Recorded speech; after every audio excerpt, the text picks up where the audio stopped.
Vous avez déjà ressenti cette sensation d'être complètement cerné, sans issue, avec tout le monde qui vous dit que c'est fini? Ce moment où les chiffres sont contre vous, où la logique dit que vous n'avez aucune chance, où même vos alliés doutent de votre survie? La plupart abandonnent à cet instant. Mais si je vous disais qu'il existe un moyen de transformer le piège le plus mortel en la victoire la plus improbable de l'histoire? Dans cette vidéo, vous allez découvrir comment un roi a retourné les mathématiques de l'annihilation contre une coalition entière qui croyait sa défaite garantie. Et le plus incroyable, les principes qu'il a utilisés peuvent changer votre façon d'affronter vos propres défis. Préparez-vous, car cette histoire va vous montrer qu'impossible n'est qu'une opinion. Le 27 juillet 1214, dans les plaines marécageuses de Bouvines, 15 000 soldats français faisaient face à 60 000 guerriers de la coalition la plus puissante jamais assemblée contre un seul royaume. Le soleil de juillet transformait les armures en four, tandis que les bannières impériales obscurcissaient l'horizon comme une marée de fer. Les mathématiques étaient simples et terrifiantes. 4 soldats ennemis pour chaque défenseur français. Pourtant, avant le coucher du soleil, la plus grande armée coalisée de l'Europe médiévale gisait brisée dans la boue flamande, et le destin du continent pendait au génie tactique d'un homme qu'ils appelaient Philippe Auguste. Imaginez la scène. Vous êtes dans le conseil de guerre à Paris alors que les rapports d'intelligence arrivent avec une régularité terrifiante. L'empereur Otton IV du Saint-Empire romain germanique a traversé la frontière avec une force qui défie la compréhension. 60 000 guerriers montés, incluant 12 000 chevaliers lourds, qui n'avaient jamais connu la défaite. Leur train de ravitaillement s'étend sur 20 kilomètres, preuve de la confiance impériale dans la conquête totale. Derrière eux marche la richesse accumulée de 3 royaumes. Face à cette vision apocalyptique se dresse Philippe II de France, un homme que l'histoire se souviendrait comme Philippe Auguste. À 49 ans, il avait combattu plus de 30 batailles sans une seule défaite décisive. Mais rien dans son expérience ne se comparait à cela. Son royaume entier pouvait rassembler peut-être 15 000 hommes, incluant 8 000 chevaliers professionnels et 7 000 sergents d'armes avec plus de courage que d'entraînement. La disparité n'était pas seulement numérique, elle était civilisationnelle. Le Saint-Empire commandait des ressources qui écrasaient la France capétienne. L'armée d'Otton rassemblait des guerriers de tout le continent. La cavalerie flamande qui avait écrasé la résistance française à Courtrai, l'infanterie germanique endurcie par des guerres constantes, les chevaliers anglais qui comprenaient l'art de la guerre comme une science mortelle. Leur victoire récente ressemblait à un catalogue de catastrophes françaises. La Normandie était tombée sous pression anglaise. L'Anjou avait craqué l'année précédente. Les forteresses frontalières se vidaient à la nouvelle de l'approche impériale. Mais voici ce que les chroniques ne vous disent pas sur la position impossible de Philippe. La France était seule. L'Espagne, supposément alliée chrétienne, avait négocié des traités secrets avec l'Empire. L'Écosse offrait des promesses vides, malgré sa réputation de royaume résistant. Même les appels du pape à la défense française tombaient dans des oreilles sourdes à travers une Europe fatiguée par des décennies d'expansion impériale. Philippe reçut la demande de soumission d'Otton le 15 juillet 1214. Les termes étaient standards pour une conquête impériale. Accepter le statut de vassal, fournir un tribut annuel de 100 000 livres tournois et céder tous les territoires contestés. L'alternative était la guerre totale contre un empire qui contrôlait le territoire des Flandres jusqu'aux Alpes. L'été lui-même semblait allié aux envahisseurs.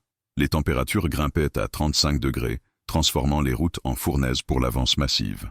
Le sol sec qui aurait dû ralentir les armées massives fournissait au contraire des conditions parfaites pour un mouvement rapide. Les éclaireurs français rapportaient la vue impossible de 60 000 hommes se déplaçant vers le sud comme une avalanche d'acier, leur poussière créant des nuages de brume qui montaient comme des signaux de fumée du destin approchant. Alors que juillet avançait, Philippe faisait face à la décision qui définirait l'histoire européenne. Fuir vers le sud et préserver son armée ou tenir contre des probabilités qui violaient chaque principe de logique militaire. L'argent intelligent disait fuite. Le choix courageux était l'annihilation. Pourtant, de façon impossible, le roi de France choisit une troisième option qui briserait la confiance d'un empire et sauverait l'indépendance française de la domination germanique. Philippe Auguste se tenait dans sa chambre de guerre au château de Péronne, étudiant des cartes à la lumière des chandelles, alors que les rapports arrivaient toutes les heures avec une horreur croissante. Chaque messager apportait des nouvelles qui rendèrent la victoire encore plus impossible. L'avance d'Otton s'était transformée de campagne militaire en dévastation systématique. L'avant-garde impériale, 20 000 cavaliers lourds, avait traversé la Scarpe le 20 juillet, brûlant tout dans un rayon de 50 km de leur avance. Derrière eux, la force principale se déplaçait comme une peste à travers le paysage flamand, consommant des ressources que les paysans français avaient mis des années à accumuler. Mais voici ce qui rendait la situation de Philippe vraiment désespérée. Ce n'était pas juste une bataille. À 49 ans, le roi capétien avait passé 31 ans à transformer la France d'un royaume faible en la machine militaire la plus efficace d'Europe occidentale. Chaque victoire contre les raiders anglais, les nobles flamands et les prétendants germaniques avaient été achetée avec un génie tactique qui compensait l'infériorité numérique. Maintenant, il faisait face à un ennemi qui le surpassait 4 contre 1 et possédait une technologie militaire que ses forces ne pouvaient égaler. Les mathématiques de la logistique seules auraient dû condamner toute résistance. Nourrir 60 000 hommes nécessitait 1200 tonnes de grains quotidiennement. Pourtant, le système de ravitaillement d'Otton fonctionnait avec une efficacité terrifiante. Les quartiers maîtres impériaux avaient perfectionné la conquête par l'administration. Leurs trains de bagages incluaient des forges portables, des hôpitaux de campagne et des équipements d'ingénierie qui pouvaient construire des travaux de siège sur un sol sec. Tandis que les 15 000 défenseurs de Philippe luttaient pour maintenir des stocks de nourriture adéquats à travers l'été, les envahisseurs apportaient assez de richesses pour soutenir une campagne d'1 an. Puis tout changea quand Philippe reçut des renseignements qui révélaient la véritable portée de l'ambition impériale. Ce n'était pas un raid punitif conçu pour extraire un tribut. Otton transportait des plans architecturaux pour des fortifications permanentes, des codes légaux germaniques pour gouverner les populations françaises et des ordres pour établir une administration provinciale impériale. L'Empire avait l'intention d'effacer la France capétienne entièrement, la transformant en simple province sous règles germaniques directes. Le 24 juillet, les commandants les plus expérimentés de Philippe plaidaient ouvertement pour la retraite. Le comte de Dreux, son cousin et héritier désigné, argumentait pour un retrait vers Paris où il pourrait se réorganiser et combattre un autre jour. La logique militaire soutenait cette stratégie. Préserver l'armée centrale signifiait préserver l'avenir du royaume. Même la guerre médiévale reconnaissait que les héros morts n'accomplissent rien, tandis que les commandants vivants peuvent reconstruire.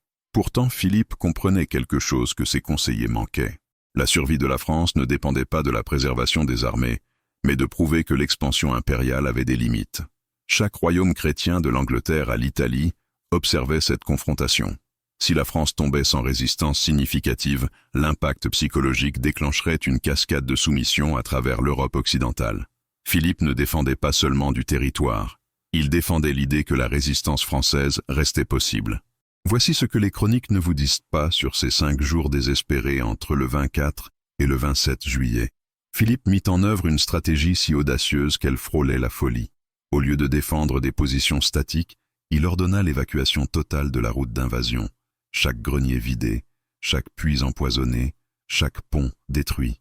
Les civils français fuyaient vers le sud, transportant ce qu'ils pouvaient, laissant derrière eux une terre désolée qui affamerait toute force d'occupation. La campagne de terre brûlée transforma la géographie en armement. Les éclaireurs impériaux rapportaient avancées à travers une terre de fantômes où les villages prospères restaient vides et le bétail avait disparu. Ce n'était pas un simple déni de ressources.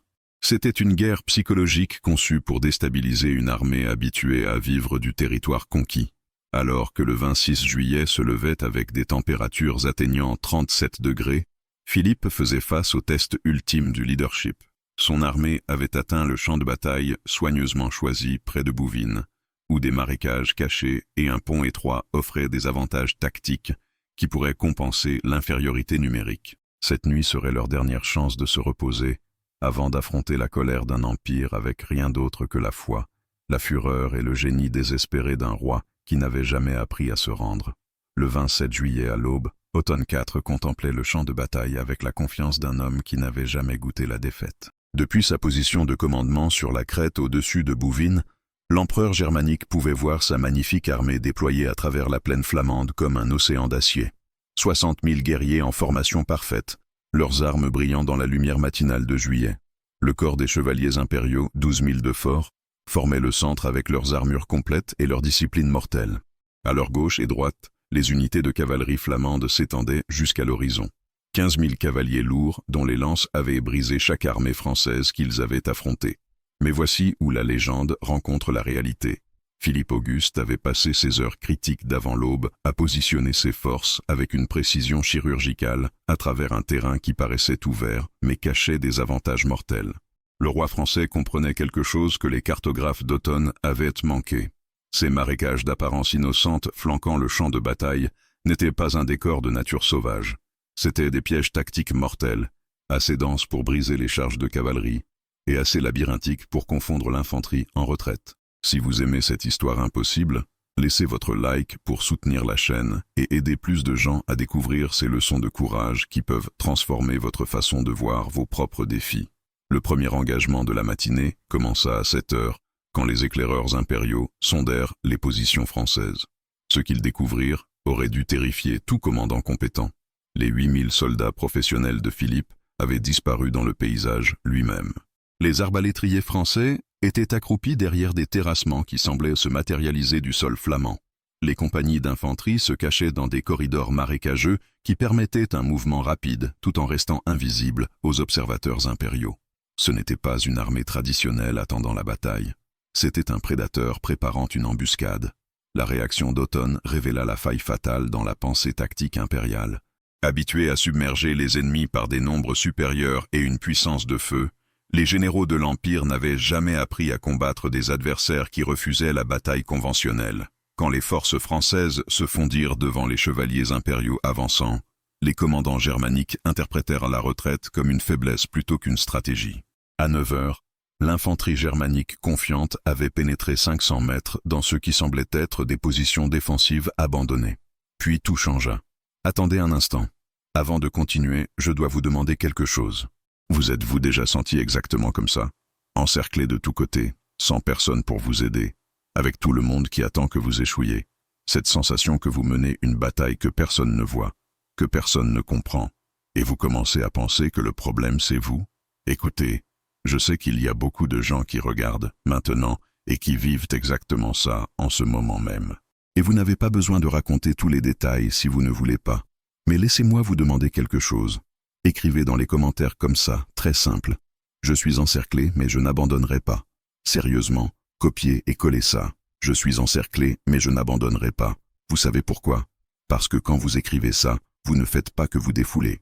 Vous laissez un message pour une autre personne qui va le lire dans une semaine, dans un mois, qui pense à abandonner, et va voir votre commentaire et va savoir qu'elle n'est pas seule. Votre commentaire peut sauver quelqu'un aujourd'hui.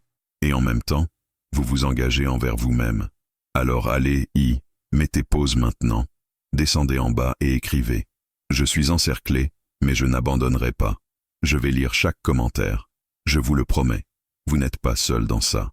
Maintenant, laissez-moi continuer à vous montrer comment cette histoire se termine. Parce que ce qui vient va vous donner exactement les munitions dont vous avez besoin pour votre propre bataille. À précisément 10 heures, le 27 juillet 1214, Philippe Auguste leva son corps de bataille et déclencha la charge de cavalerie la plus dévastatrice de l'histoire médiévale européenne. Depuis 3 positions marécageuses séparées, 8000 cavaliers français jaillirent simultanément. Leurs cris de guerre résonnant à travers le champ de bataille gelé comme le tonnerre de l'enfer lui-même. Le son était indescriptible. Des milliers de sabots martelant la terre flamande, l'acier s'entrechoquant contre l'acier, des voix hurlant des prières en 4 langues, alors que la fureur française rencontrait la confiance impériale dans une collision qui secoua le sol sur des kilomètres. Le centre impérial, déjà confus par les combats dans les marécages, n'eut pas le temps de se reformer. Otton IV regardait avec horreur alors que ses lignes de bataille parfaitement ordonnées se désintégraient sous l'assaut coordonné depuis des directions que ses éclaireurs avaient juré impossibles. Le coin français principal, 2000 cavaliers lourds menés par Philippe lui-même, frappa le flanc gauche impérial avec la force d'une avalanche. Dans les 30 premières secondes, 900 chevaliers germaniques cessèrent simplement d'exister, écrasés sous les sabots ou transpercés par des lances de frêne de 4 mètres. Mais ce n'était pas de la violence aléatoire, c'était une destruction chorégraphiée. Alors que la charge française principale taillait à travers les rangs impériaux, des forces secondaires émergèrent de positions cachées pour exploiter les brèches. Le comte de Dreux mena 1500 cavaliers contre l'aile droite germanique, tandis que l'infanterie française se déversait des marécages pour empêcher la retraite impériale. En quelques minutes, l'armée de 60 000 hommes d'Othon se retrouva fragmentée en poches isolées, chacune combattant des batailles séparées contre un ennemi qui semblait se multiplier à chaque engagement. Voici ce qui rend ce moment vraiment extraordinaire. Les impériaux ne perdaient pas seulement. Ils étaient systématiquement détruits par des forces qu'ils ne pouvaient pas voir venir. Les tactiques françaises violaient chaque principe de la guerre médiévale. Au lieu d'une charge massive suivie d'un retrait, Philippe avait coordonné plusieurs assauts simultanés conçus pour créer une confusion maximale. La cavalerie germanique, tentant de répondre à la crise, découvrit que les chemins marécageux qu'ils avaient ignorés étaient maintenant occupés par des arbalétriers français qui éliminaient les officiers avec une précision chirurgicale. L'impact psychologique fut immédiat et dévastateur. Des unités de chevaliers impériaux qui n'avaient jamais reculé se retrouvèrent encerclés dans un terrain qui annulait leur entraînement. La cavalerie germanique, la principale force de frappe de l'Empire, ne pouvait pas manœuvrer efficacement dans des corridors marécageux conçus pour le combat d'infanterie. À 12h30, les rapports atteignant Othon décrivaient non pas des revers tactiques, mais une annihilation complète d'unités. Le 7e corps de chevaliers impériaux, 500 hommes qui avaient combattu dans 20 batailles, fut anéanti en 15 minutes de combat dans les marécages. Puis, tout s'effondra en même temps. À 13h, alors que les commandants impériaux tentaient désespérément d'organiser des formations défensives, Philippe déclencha la phase finale de son assaut. Des réserves cachées, 6000 fantassins frais qui étaient restés dissimulés tout au long des combats matinaux, émergèrent de positions que les éclaireurs impériaux n'avaient jamais détectées. La vue des bannières françaises apparaissant d'un sol apparemment vide brisa le dernier moral germanique. La cavalerie flamande d'élite, voyant leur soutien d'infanterie s'effondrer, commença à reculer malgré les ordres frénétiques de leurs officiers. « Regardez, je sais que vous n'êtes pas ici juste pour l'histoire. Vous êtes ici parce qu'à un moment de votre vie, vous vous êtes aussi senti encerclé, dos au mur, pensant qu'il n'y avait pas d'issue. Et vous savez ce que j'ai appris en étudiant ces batailles? Que les plus grands leaders de l'histoire n'ont pas gagné parce qu'ils étaient plus forts ou avaient plus de ressources. Ils ont gagné parce qu'ils ont trouvé un moyen quand tout le monde disait qu'il n'y avait pas de moyen. Si vous voulez continuer à recevoir ces histoires qui vous montrent que retourner la situation est possible, qui vous inspirent à trouver votre propre stratégie quand tout semble perdu, abonnez-vous à la chaîne. Chaque semaine, j'apporte des histoires réelles de personnes qui ont transformé une défaite certaine en victoire impossible. Et écoutez, ce n'est pas juste de l'histoire, ce sont des munitions mentales pour vos propres défis. Vous n'êtes pas seul dans ce combat. Appuyez sur le bouton rouge en bas et venez faire partie de cette communauté de personnes qui croient qu'impossible n'est qu'une opinion. La déroute commença avec des mathématiques qui défiaient la logique militaire. Des 12 000 chevaliers impériaux qui avaient avancé ce matin-là, moins de 3 000 restaient efficaces au combat à 14 heures. Les pertes impériales n'étaient pas seulement lourdes, elles étaient catastrophiques. Les corps tapissaient le sol marécageux en couches, les morts créant des obstacles pour les vivants. Les armes abandonnées jonchaient le sol comme des graines de fer, preuve de guerriers qui avaient tout jeté pour courir plus vite. Othon IV, regardant son armée invincible se désintégrer, prit une décision qui le hanterait pour toujours. À 14h15, alors que la cavalerie française se rapprochait de sa position de commandement, l'empereur du Saint-Empire abandonna son étendard doré et s'enfuit à cheval vers la frontière. La vue de leur commandant suprême en retraite brisa la dernière résistance impériale. Si Othon fuyait, quel espoir les soldats ordinaires avaient-ils contre un ennemi qui combattait comme des démons possédés? À 15h, la poursuite était devenue une annihilation. Les forces de Philippe, le sang chaud, chassèrent les impériaux en fuite à travers les mêmes marécages qui avaient protégé les préparatifs français. Le massacre fut méthodique, efficace, terrible. En 6 heures de combat, la plus grande armée coalisée jamais assemblée pour la conquête française avait été réduite à des réfugiés éparpillés, trébuchant à travers la campagne flamande, laissant derrière eux 25 000 morts et la confiance brisée d'un empire qui s'était considéré invincible. Alors que le soleil de juillet se couchait le 27 juillet 1214, le champ de bataille près de Bouvines révélait des scènes qui hantraient les chroniqueurs pendant des siècles. Là où la magnifique armée d'Othon s'était tenue ce matin, seuls des cadavres restaient éparpillés sur 5 kilomètres de boue imbibée de sang. Les chiffres défiaient la compréhension. 25 000 morts impériaux tapissaient le sol marécageux, leurs corps créant des ponts grotesques à travers des ruisseaux qui avaient gelé rouge de sang versé. 20 000 autres gisaient blessés ou capturés, Beaucoup d'entre eux des chevaliers d'élite qui ne terroriseraient plus jamais l'Europe avec leur légendaire discipline. Philippe Auguste, son armure bosselée et sa lame d'épée ébréchée par 6 heures de combat personnel, contemplait le carnage avec des émotions qui mêlaient triomphe et épuisement. Le roi de France avait accompli quelque chose que les historiens militaires peinent encore à expliquer. Ses 15 000 défenseurs avaient détruit la plus grande force d'invasion de l'histoire impériale, tout en subissant moins de 2000 pertes. Les mathématiques étaient impossibles. Pourtant l'épreuve gisait dans le crépuscule de juillet. 4 soldats impériaux morts pour chaque Français blessé. Mais voici ce qui rendait la victoire vraiment stupéfiante. Ce n'était pas juste un succès sur le champ de bataille. C'était une catastrophe économique et militaire pour le Saint-Empire. L'armée d'Othon avait transporté assez de richesses pour financer la conquête pendant 2 ans.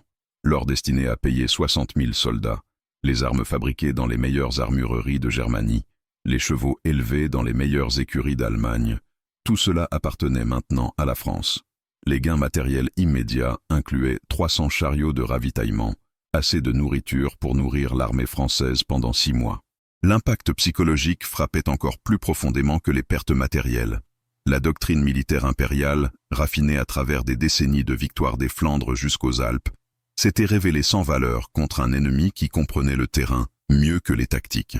La guerre marécageuse française avait exposé des faiblesses fondamentales dans la stratégie germanique. Les chevaliers impériaux d'élite, entraînés depuis l'enfance à combattre en formations ouvertes, devenaient impuissants quand ils étaient séparés de leurs unités de soutien. La cavalerie flamande, la principale force de frappe de l'Empire, découvrit que les armures lourdes ne signifiaient rien quand les cibles restaient invisibles derrière les roseaux marécageux. Imaginez la scène alors que les soldats français se déplaçaient à travers les conséquences, collectant les armes et soignant les ennemis blessés avec une miséricorde surprenante. Philippe avait ordonné à ses hommes de traiter les impériaux capturés selon les principes chrétiens. Une décision qui améliorerait sa réputation à travers l'Europe comme un guerrier qui combinait génie tactique et retenue morale. Les prisonniers germaniques, s'attendant à l'esclavage ou à l'exécution, reçurent au contraire un traitement médical et d'éventuelles négociations de rançon. Voici ce que les chroniques ne vous disent pas sur ces heures cruciales après la victoire. Philippe comprenait que vaincre 60 000 ennemis n'avait pas de sens à moins que les implications stratégiques n'atteignent chaque capitale européenne. Au coucher du soleil, des messagers montés couraient vers chaque capitale chrétienne d'Europe, transportant des nouvelles qui transformeraient les calculs diplomatiques de Londres à Rome. Le Saint-Empire, apparemment invincible depuis Charlemagne, avait révélé qu'il pouvait être battu par des forces prêtes à combattre avec intelligence plutôt que désespoir. Les conséquences immédiates se répercutèrent à travers l'Europe plus vite que les dépêches militaires. Les garnisons frontalières anglaises, se préparant à une éventuelle invasion française, trouvèrent soudain le courage de négocier. Les nobles flamands qui avaient secrètement négocié des accords de tribu commencèrent à reconsidérer leurs accommodements avec le pouvoir impérial. Plus important encore, le mythe de l'invincibilité impériale gisait brisé dans les marécages flamands, enterrés sous 25 000 cadavres qui avaient cru la conquête être leur destin divin. Alors que l'obscurité tombait le 27 juillet, Philippe Auguste s'agenouilla parmi ses soldats épuisés et les mena en prière. Le Te Deum résonna à travers un champ de bataille où l'impossible était devenu réalité. Le roi de France avait prouvé que la foi, la connaissance du terrain et le génie tactique pouvaient surmonter des probabilités qui violaient chaque principe de la guerre médiévale. Demain apporterait la reconnaissance diplomatique, les bénédictions papales et la célébration européenne. Cette nuit appartenait à 15 000 hommes qui avaient sauvé l'indépendance française en refusant d'accepter que les mathématiques déterminent le destin. Laissez dans les commentaires quel moment de cette bataille vous a le plus marqué et comment vous allez appliquer ça dans votre propre défi. Construisons ensemble cette communauté de guerriers. Les nouvelles de la bataille de Bouvines atteignirent Rome le 5 août, 9 jours après que les restes brisés d'Othon eurent traversé le Rhin avec des récits qui ressemblaient à des rêves de fièvre. Le pape Innocent III, qui avait soutenu l'empereur germanique, reçut les rapports avec une incrédulité qui se transforma lentement en rage. L'empire qui s'était étendu sans relâche pendant des siècles avait subi sa défaite la plus catastrophique aux mains d'un royaume que la plupart des officiels impériaux ne pouvaient localiser sur une carte. L'onde de choc psychologique se répercuta à travers chaque niveau de la société européenne. Des bureaucrates de palais aux raideurs frontaliers qui questionnaient soudainement si Dieu favorisait vraiment la conquête impériale. Les conséquences stratégiques se déroulèrent avec une précision dévastatrice au cours de la décennie suivante. La résistance anglaise, précédemment en train de s'effondrer sous la pression française, se raidit en une opposition effective qui retarda l'expansion française de 20 ans. Les nobles flamands abandonnèrent leurs accommodements secrets avec le pouvoir impérial, formant au contraire des alliances militaires qui se révéleraient cruciales dans de futurs conflits. Plus significativement, le mythe de l'invincibilité germanique gisait enterré dans les marécages flamands, encourageant la résistance française de la Manche aux Pyrénées. La réaction du pape Innocent III révéla la signification plus large de la victoire. Le 15 août 1214, des bulles papales déclarèrent Philippe II champion de la chrétienté et accordèrent des indulgences à tout chrétien qui soutenait la défense française. Ce n'était pas un simple théâtre religieux. La reconnaissance vaticane transforma un conflit régional en une cause qui attira des volontaires militaires et un soutien financier de toute l'Europe catholique. Le génie tactique de Philippe avait accompli quelque chose que des décennies de diplomatie papale n'avaient pas pu, unir les États chrétiens fractionnés contre l'expansion impériale. Mais voici ce qui rend l'héritage vraiment extraordinaire. Les académies militaires de Saint-Cyr à West Point étudient encore Bouvines comme l'exemple définitif de la guerre de terrain surmontant la supériorité numérique. L'intégration par Philippe du combat marécageux avec l'assaut de cavalerie coordonné devint le modèle pour la guerre asymétrique qui influença tout des campagnes napoléoniennes aux tactiques d'insurrection modernes. Le roi de France avait prouvé que des nombres supérieurs ne signifient rien face à des ennemis qui comprennent leur environnement mieux que leurs adversaires ne comprennent la guerre elle-même. La réponse impériale confirma l'importance stratégique de la victoire. Othon IV, reconnaissant que l'expansion impériale avait atteint ses limites, redirigea les ressources impériales vers la consolidation germanique et les conflits dynastiques en Italie. L'empire qui semblait destiné à conquérir Paris et menacer l'Aquitaine passa au contraire la génération suivante à reconstruire la confiance brisée en 6 heures de combats marécageux. L'expansion germanique, en France, se termina effectivement aux portes de Bouvines, enterré sous 25 000 cadavres, qui avaient cru la conquête inévitable. Philippe Auguste continua son règne impossible pendant encore 9 ans, consolidant le royaume capétien qui deviendrait la France moderne. Les cours européennes, qui avaient ignoré les appels français à l'assistance, se mirent soudain en compétition pour une alliance avec le roi qui avait accompli l'impensable. Quand Philippe mourut en 1223, les chroniqueurs impériaux enregistrèrent l'événement avec soulagement, notant que le grand ennemi de l'Empire avait finalement succombé à la mortalité plutôt qu'à l'acier germanique. Pourtant, la signification plus profonde transcende l'histoire militaire. Bouvines prouva que la supériorité technologique, l'avantage numérique et la confiance impériale ne signifient rien face à des leaders qui combinent génie tactique avec engagement absolu envers des causes impossibles. Philippe comprenait quelque chose que les stratèges modernes oublient souvent. Les batailles ne sont pas gagnées par les plus grandes armées, mais par les esprits les plus déterminés, prêts à exploiter chaque avantage disponible. La bataille de Bouvines reste la vindication la plus complète de l'histoire de l'intelligence sur la force, de la préparation sur l'improvisation, de la connaissance locale sur l'arrogance impériale. Le 27 juillet 1214, dans les marécages flamands de Bouvines, 15 000 Français désespérés affrontèrent 60 000 des plus beaux guerriers de l'Europe coalisés dans ce qui aurait dû être le massacre le plus unilatéral de l'histoire médiévale. Au lieu de cela, le roi de France accomplit l'impossibilité mathématique par la perfection tactique, prouvant que parfois, juste parfois, le courage et la ruse comptent plus que compter. En 6 heures de combat, Philippe Auguste avait sauvé l'indépendance française en démontrant que même les empires ont des limites quand ils rencontrent des leaders qui refusent d'accepter que la défaite est inévitable.